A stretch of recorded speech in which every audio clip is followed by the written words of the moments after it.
Plainview School Board members are mulling an April bond proposal. Southern Tech is watching a petition to remove some property taxes. And Ardmore is getting ready for Martin Luther King Jr. Day next week. All of this and more on This Week in Ardmore from Ardmore Leader.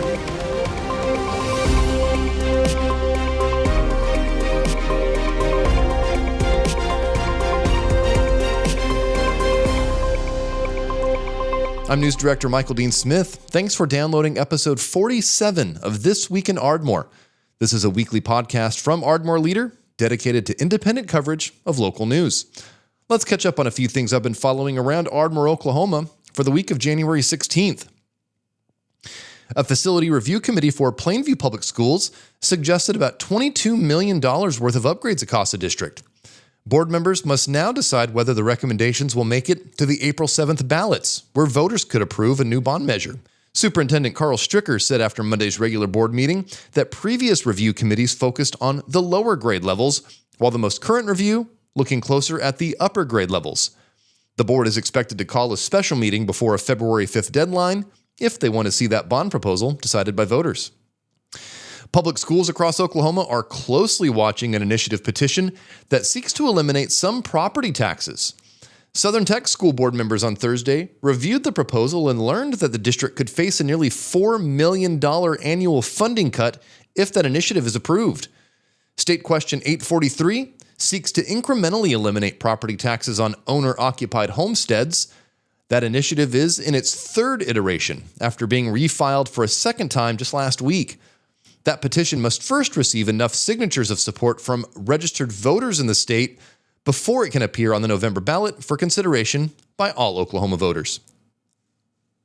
The Southern Tech Board of Education on Thursday also approved updates to a site plan for truck driving training and heavy equipment operation training. The big change approved this week will allow for a different type of structure to be erected to protect heavy equipment from inclement weather while also having a more professional appearance compared to plans approved last month.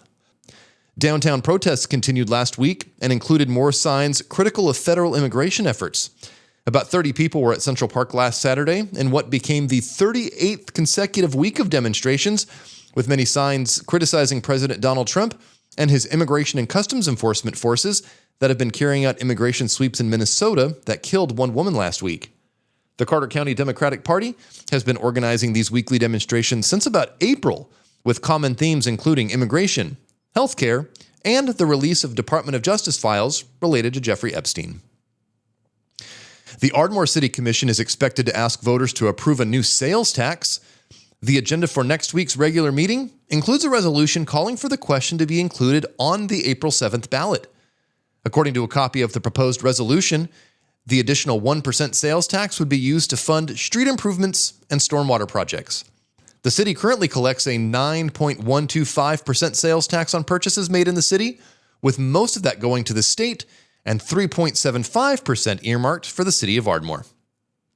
Some cell phone users in Ardmore weren't getting phone calls or text messages on Wednesday during an hours-long nationwide service disruption of Verizon Wireless. Now, while not all Verizon users in Ardmore were impacted, many found their phones only capable of making emergency calls for several hours on Wednesday afternoon and evening. Ardmore's Civil Emergency Management Director said that city operations were not impacted by the disruption, and Verizon on Thursday apologized and started offering $20 credits to affected customers. The Carter County's Fair Board will have an election next month. The Carter County Commission on Monday approved a resolution calling for the election of 3 members to the Fair Board, which oversees the annual Carter County Free Fair. A filing period for those seats will be the final week of the month, January 26th through January 30th, with the election being held on Tuesday, February 3rd at the County Administration Office. We're going to be getting back to the Junction this week for a conversation with Cedric Bailey. Not only is he a longtime area broadcaster, he's also the board chairman over at the HFE Wilson Community Center. He's also full of knowledge about a couple of legendary Ardmorites.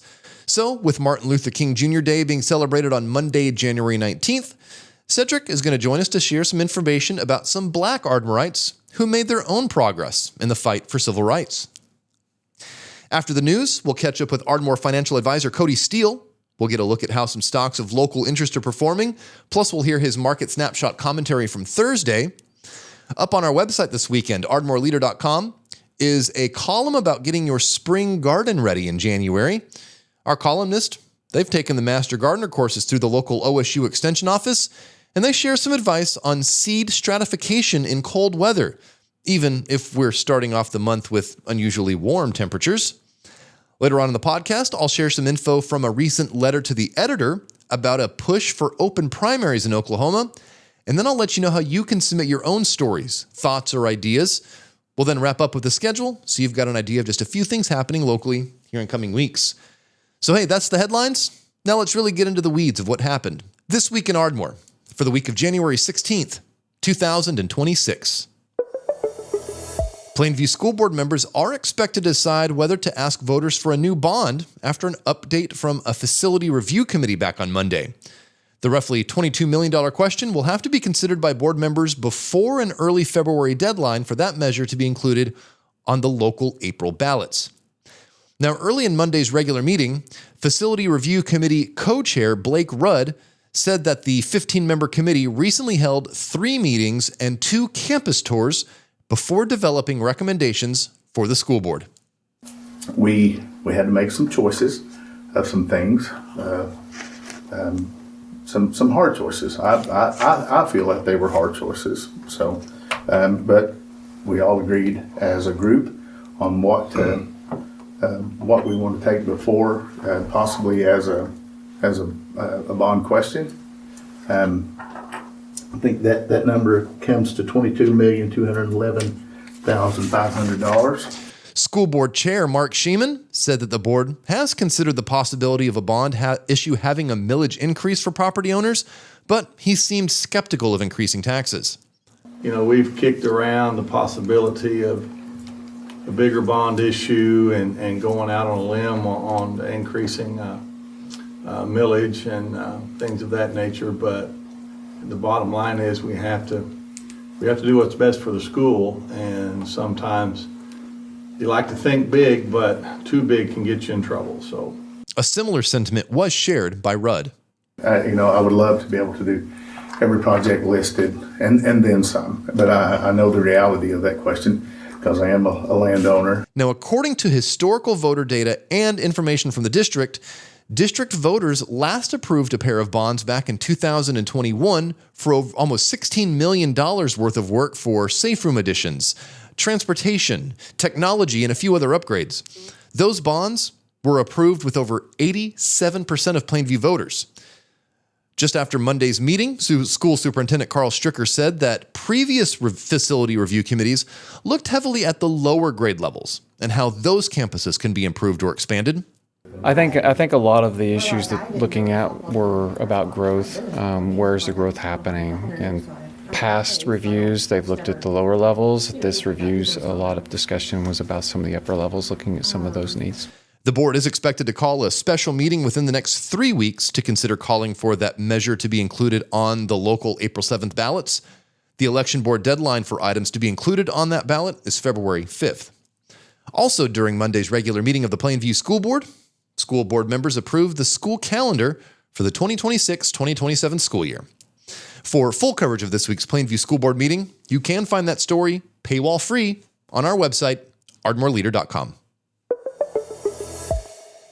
An initiative petition seeking to eliminate property taxes on some residential properties across the state is being watched by public school districts across Oklahoma. Southern Tech School Board members on Thursday reviewed that petition and learned how the career tech would be impacted if it's approved.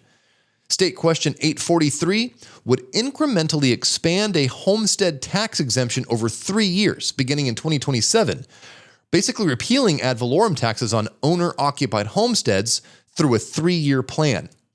Now, if this petition can reach a certain number of signatures statewide, well, it would then be placed on the November ballot and then be decided by voters. Public schools, including Southern Tech, fear that they would see a decrease in local dollars if that plan is approved by voters. Here is Southern Tech Superintendent Dr. Eric Ward speaking to school board members on Thursday. The grand total, if this ever gets enough steam to become reality, would be about a $4 million overall adjustment to our budget. And so the first year, 1.3, the second year, 2.6, and then by year 3, the almost full 4 million. And so that's, as Chelsea said, the worst case scenario.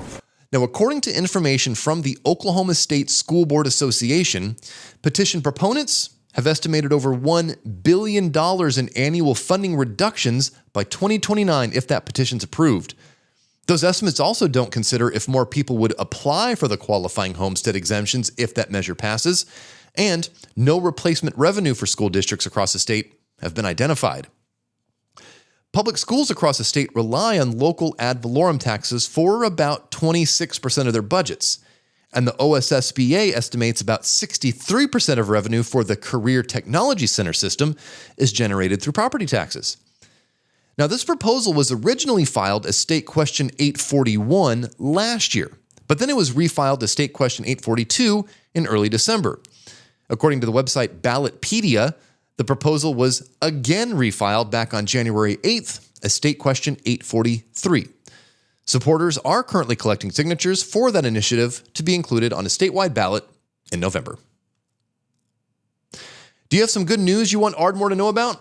We can feature your announcements online, in print, and even on this podcast absolutely for free. Visit ardmoreleader.com and check out the announcements page to submit your birth, engagement, or anniversary announcements. Coming up in about 5 minutes is The Junction, where we'll be talking about some Ardmore history and one way for you to celebrate it next week. But for right now, let's catch up with Ardmore financial advisor Cody Steele to hear how some stocks of local interest are performing, and we'll hear his Edward Jones market snapshot commentary from Thursday. This is financial advisor Cody Steele from Edward Jones, bringing you the daily financial market report.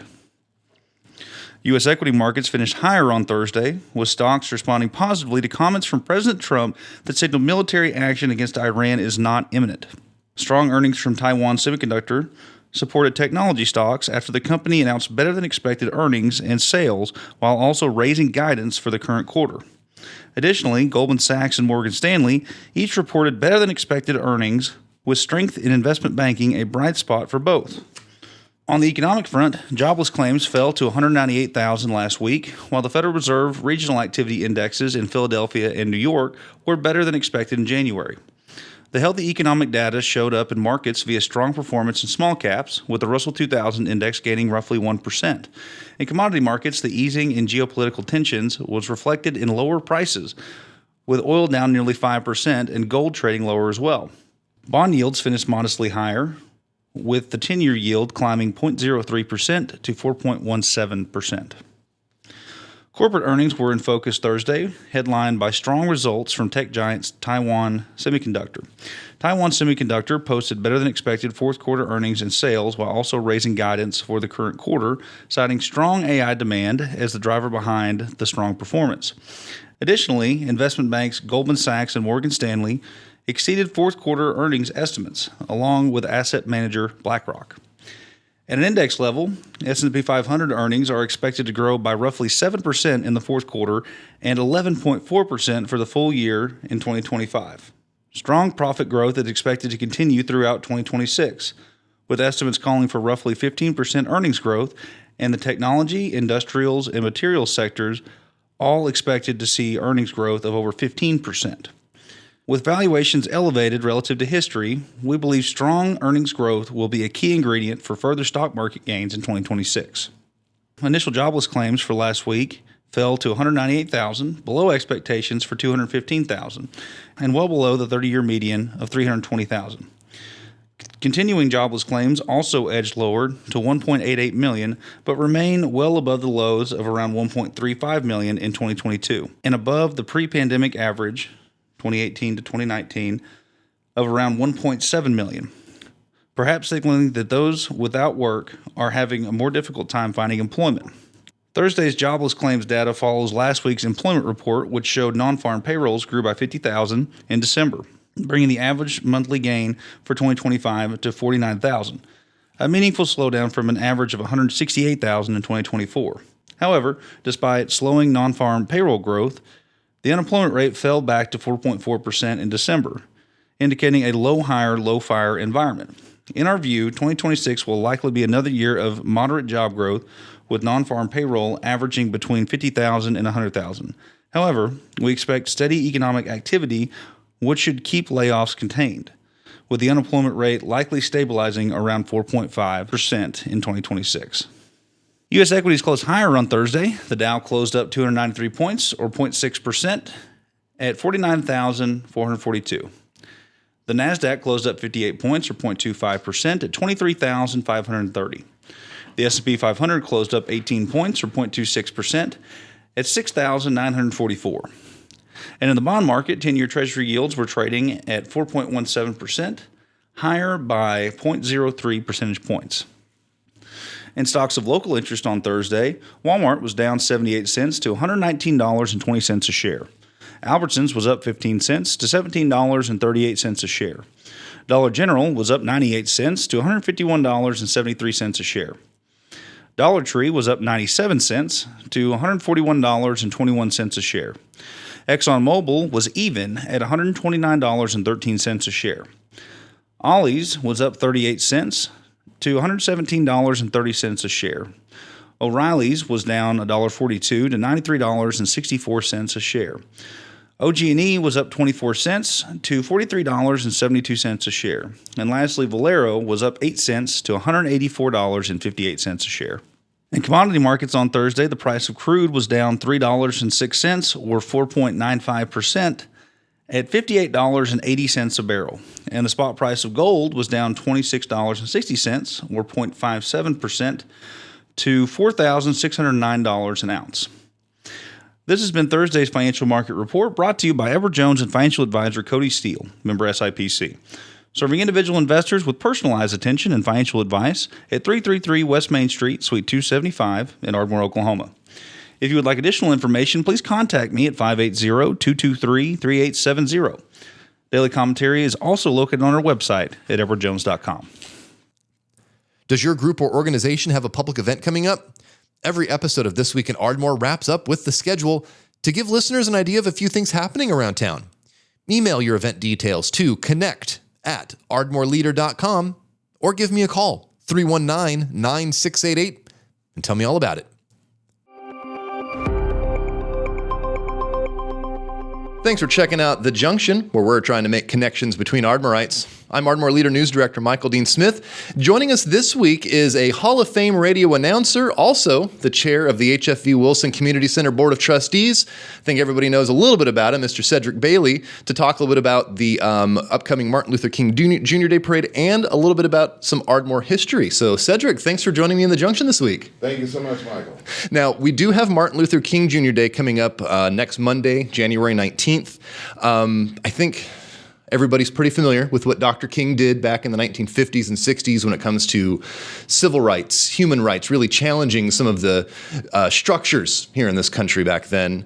But when you start thinking about the work that he did, what are some of the names, the Ardmorites, that you think about when we're talking about the achievements of civil rights and human rights in general? Well, definitely, these are people who are trailblazers that done some great things here in Ardmore, and that would be, number one, the former mayor of Ardmore, Mayzola McCurson. And definitely, you can find out her story that's located in Ardmore here at Fraley Park. We have, thanks to the city of Ardmore, Miss Teresa Irvin and crew, there is a different design that's right there that when you're walking the park there, you'll see her legacy there.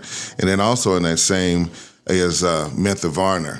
When it comes down to education, with Mintha was able to do in the 60s to make sure that we, as African-American kids, were able to get food, healthcare, and all those different things. She was like a voice for us, and she did quite a bit during those time period. And then we cannot forget about the legendary HFE Wilson, who served as the principal of Ardmore Douglas High School back in the day. Education, I've noticed in researching a lot of the history of Ardmore, education was kind of one of those key things, and a lot of Ardmorites were able to really kind of make their mark when it came to education here locally. Definitely on that situation, because in 1969, that was the last year that Douglas High School finished during that time period. We do know about Brown versus the Board of Education, and how they had to go just to fight to make sure that we were getting everything equally. And Mr. Wilson and all those instructors over at the Douglas building on the northeast side of town were really, really strong into that. So we got to give them all the credit for what they were able to do. I was just a little bitty kid. I remember reading the newspaper at the time period, and they put a listing, and they gave us, I think we had 8 elementary schools. We had a junior high, not a middle school. Okay. And they told us where we lived, what school that we were going to have to ride the bus and go to. It just so happened I went to Jefferson, so I was within 2 or 3 blocks. So I didn't have to ride the bus. I had to just walk, which was no problem. I know, too, in looking at Oklahoma history as well, probably one of the darker times in Oklahoma history was the riots in Tulsa. Yes. The Greenwood District, Black Wall Street, I think is a lot of it's known. What is Ardmore's tie to that historic moment in Oklahoma history? Well, Mike, I want to share a little bit about how that worked during that time period, because you got to understand this happened in the early 1900s. Mm-hmm. What happened 1921? Yes, 1921. What happened was the African Americans lived on the east side of Tulsa, and they had their own businesses. I'm talking about funeral homes, restaurant, clubs, everything you needed business-wise. They even had their own banks. Mm-hmm. They had it all on the east side of Tulsa. But one day, a young man who was shining shoes wanted to go across the tracks and be able to shine shoes. And when he got on the elevator, something happened, and the next thing it just started an outrage, an outbreak that took place. And on that night, which was Memorial Day weekend, then the people that lived on the other side came in there and just burnt everything to the ground. Mm-hmm. So what does Ardmore have to do with that? Well, Buck Colbert Franklin, who was born here in the Arbuckle Mountain area, I think the area they told me is an area called Homer. And if you go out northwest of Carter County out near Hennepin and Tatum was that area that he was raised in. But later, he went to school at a place called Dawes Academy. That is located where Berwyn was. And at this time period, we call that area Gene Autry. Oh, wow. Okay. So he went to school there at Dawes Academy. And the way they did it back during that time period, all African Americans went to the same class and same school. Mm-hmm. And that's right where Calvary Church is. And that's where he went to school. And so later on, when he got older, he went to college. And I believe he went to school in Nashville. I believe at Fisk. I had to double check that, but he did go to school there in Tennessee. And when he became a lawyer, he started his practice right here in Ardmore. And currently on East Main Street, because that's the birth of Ardmore on the east side, right there where the railroad tracks are. He had his law office there with his partner. There's a picture floating around here, and I'll have to send it to you, with him right there running his business. Now, how does that connect and go with Tulsa? Well, when the riots and everything broke out in 1921, the people were forced out of their homes. They had to leave their running at night. And so the people got together and they selected Buck Colbert Franklin to be the one to represent them. And so what he did was he set up a tent, him and his team had all their books and everything, and he went to fight for the people that had lost everything that they had. So he was the lawyer that represented essentially the victims of that massacre. That's correct. And had his first law office right here in Ardmore, Oklahoma. Right on Main Street. We're talking with Cedric Bailey. He's a Hall of Fame radio announcer, also the chair of the HFE Wilson Community Center's Board of Trustees. We're getting ready for Martin Luther King Jr. Day coming up on January 19th. That's a Monday. HFE Wilson's going to be hosting the parade. We're going to talk a little bit about that in a moment, too. But we're talking right now about just some of the historic figures in Ardmore's history. And one that I think I really wanted to bring up, too, was an Ardmore guy raised here in Ardmore who went on to be a pilot. A Tuskegee Airman. A Tuskegee Airman during World War II. And he also did some work, or at least met Dr. King, if I'm not mistaken, right? That is correct. You're talking about Lincoln Ragsdale. Now, his father's name was Hartwell Ragsdale. They lived in Muskogee, and that's where the Ragsdales came from. And they had the funeral home in Tulsa, right there on the east side. And then later on, when his family left, they sent Hartwell down here to Ardmore, and they established the Ragsdale Funeral Home, which was located like in the 800 block of East Main in Ardmore. It was a green and white building. Everybody knew all about Ragsdale Funeral Home. And so Lincoln went to school at Douglas High School. Now, he was a very, very smart man.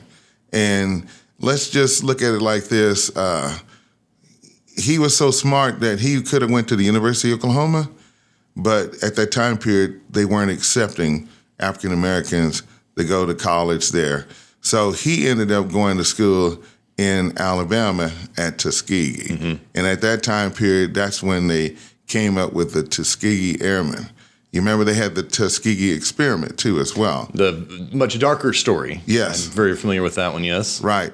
But Lincoln was told by someone there, you can do this and you can fly a plane. But he went to school here at Ardmore Douglas and he graduated from here.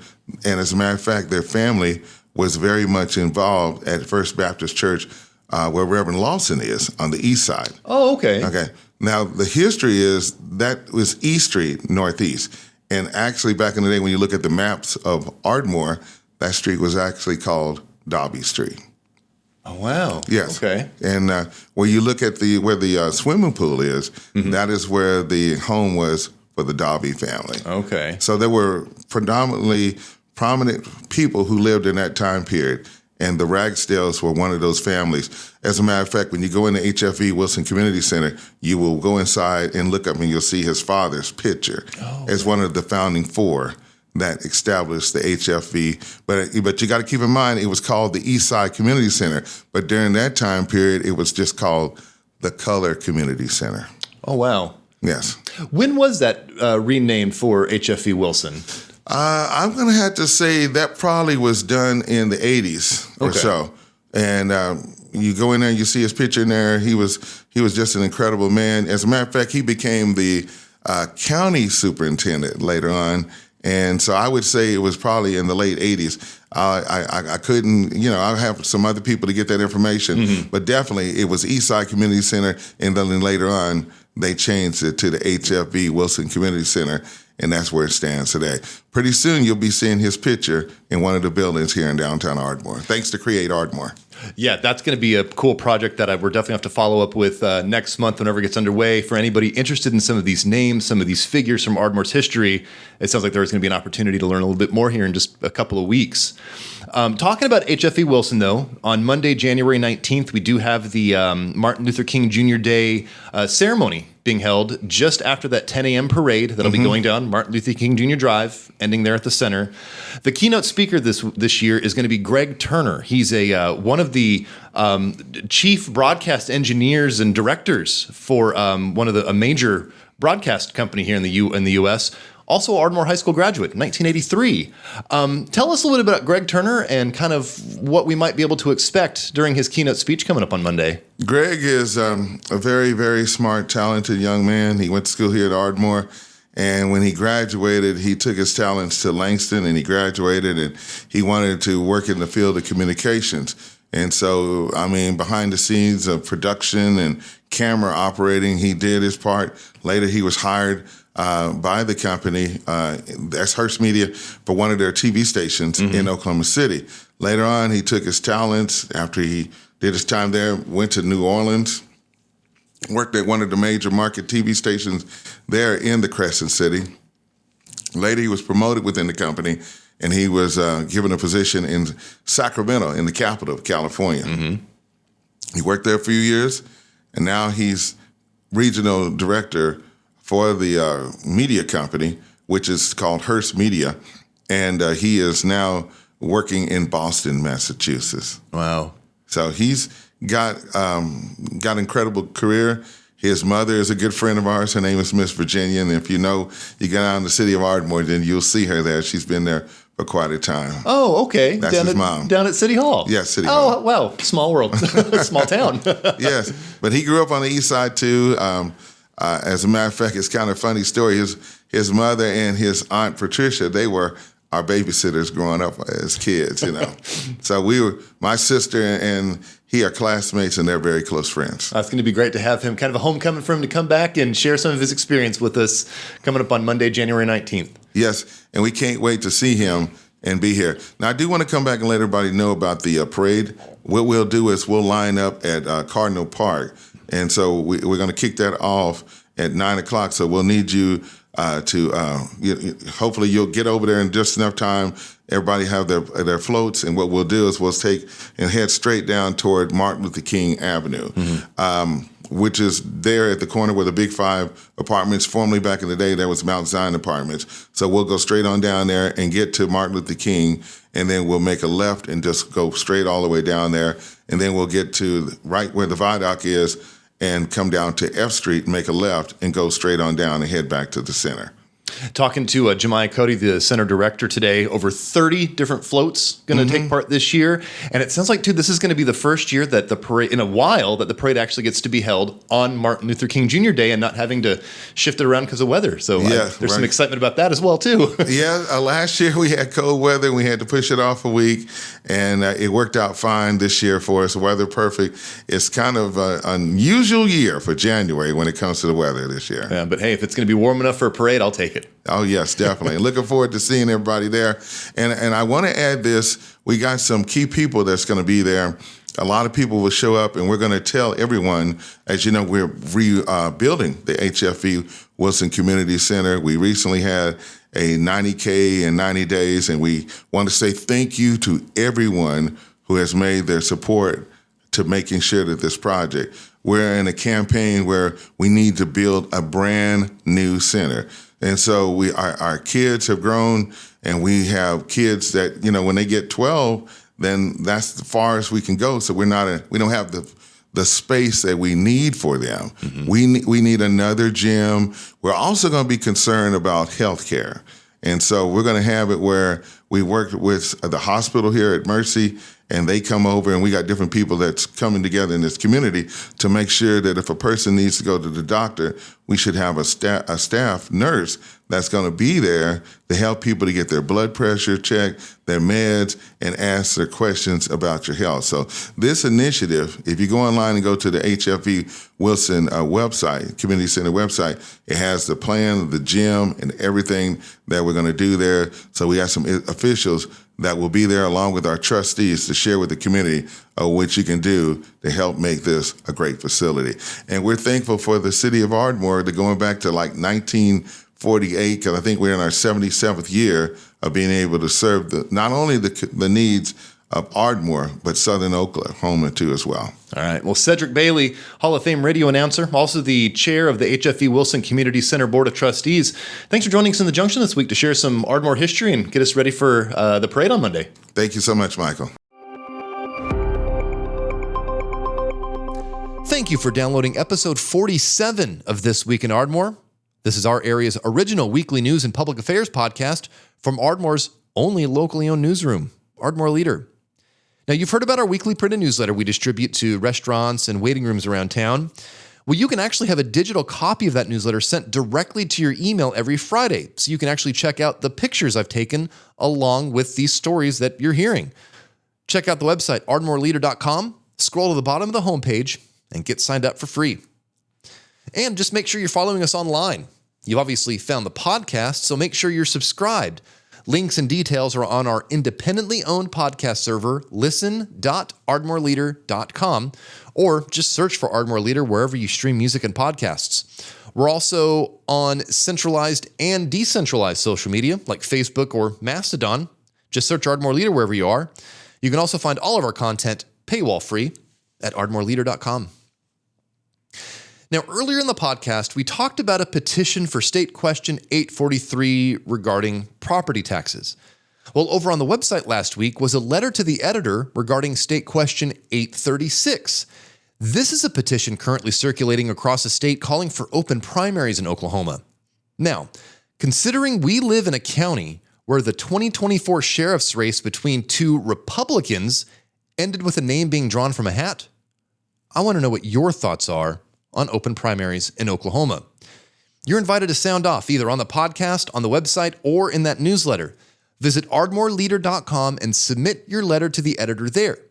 You can also record a voice note on your smartphone and then email that to soundoff@ardmoreleader.com. Please, though, if you do the sound recording, keep it under 60 seconds and make sure you include your full name in that email so you can stand behind your statements. Now, if your group or organization has a public event coming up, let me know about that and I'll see about getting it on the schedule. This is a weekly calendar of events on our area's original local news podcast, This Week in Ardmore. Do remember that Monday is Martin Luther King Jr. Day. It's a federal holiday, so a lot of banks, post offices, things like that aren't going to be open. Ardmore Sanitation will be running normal routes on Monday, but Operation Pride's drop-off location will be closed. Area libraries will also be closed. With that said, in public meetings next week, the Carter County Commission will hold their regular meeting on Tuesday morning, January 20th at 9 a.m. at the County Administration Building there on the corner of A Street and Broadway in downtown Ardmore. That agenda is available on the county's website right now, cartercountyok.us. The Ardmore City Commission will meet for their second regular meeting of the month coming up on Tuesday, January 20th at 6 p.m. on the third floor of City Hall there on South Washington Street. The agenda for that meeting is on the city's website right now, ardmorecity.org. Along with that proposal to call for a citywide vote on a sales tax increase, commissioners are also expected to recognize several Ardmore police officers for their responses to a December burglary and a recent kidnapping investigation. The Ardmore City Schools Board of Education will meet for a special meeting on Thursday, January 22nd at 5 p.m. at the district's administration building on Veterans Boulevard. The agenda for that meeting can be found on the district's website, ardmoreschools.org. That agenda includes a proposal or a proposed resolution calling for an election regarding a $44 million bond issue. A mass youth choir is practicing, getting ready for Ardmore's celebration of Martin Luther King Jr. Day. The HFV Wilson Community Center has one more rehearsal day left at the Community Center, coming up on Sunday, January 18th at 4:30 p.m. The Martin Luther King Jr. Day ceremony will be held on Monday, January 19th, just after that 10 a.m. parade at the HFV Wilson Community Center, 625 East Main Street. For more information, contact Program Director Jada Newhouse at jnewhousehfv@gmail.com. A mobile mammography unit from OU will be coming to Ardmore next week. The 3D imaging technology will be coming to the Carter County Health Department coming up on Thursday, January 22nd to provide mammograms. Appointments are required, and women are being asked to also bring their IDs, insurance card, and their healthcare provider's information like name and phone number. For more information or to make an appointment, you can call area code 405-755-2273. Our Blood Institute is facing a blood shortage in the area, and they'll be holding a blood drive at the Ardmore Public Library later this month. The Our Blood Institute Bloodmobile will be in the library parking lot on Monday, January 26th from 10 a.m. until 1 p.m. Donors will receive a free Give Hope t-shirt for their contribution.